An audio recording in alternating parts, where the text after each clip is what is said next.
In the Gospels, Jesus encourages us to think of the lilies of the field and the birds of the air, and to think about how they neither sow nor spin, and yet they are more beautiful than all things. He encourages us not to worry about tomorrow, for it has enough worries of its own, but to concentrate on today. And there are certainly a number of worries around us as we enter today. Worries about what happens next, worries about what we can and can't do. And I read in the paper and listen to people talking, and endless discussions about whether this can happen, or could I perhaps do that, or seeking loopholes and ways round what we're advised to do, which is to look after ourselves and to look after those around us.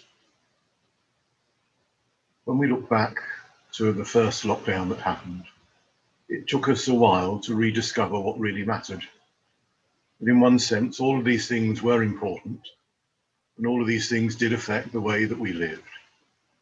But that if we rediscovered our reliance on God, our recognition of his presence with us, our reassurance that we were in his hands, then things could be seen in a different way.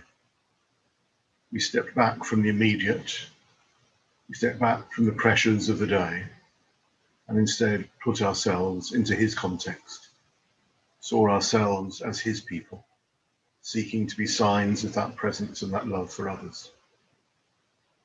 Perhaps that's something we need to take on board again.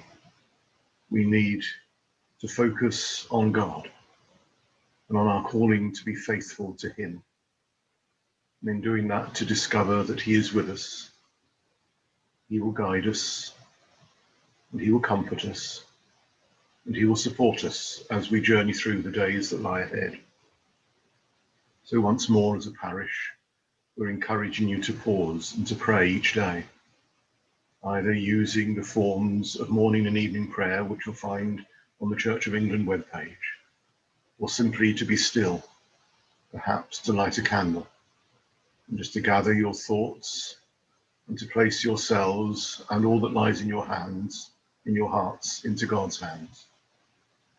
One slight change is that in response to the Archbishop's call for prayer each day at 6, we're encouraging you to pause at 9 in the morning and 6 in the evening. And also to spend time being aware of God's presence each day and thinking about how we, wherever we are, whatever we can or can't do, can be signs of that presence and that peace to others. How can we extend that care and that love that God gives to us to those who are around us through a phone call, perhaps even writing a letter or a card, but simply letting others know that we are thinking of them and that we also share their journey with them. So as we prepare to take yet another step on this strange journey through 2020, let's not worry over much about the things that are immediate, but let's place ourselves into God's hands and walk with our eyes and our hearts set on him and on his ways.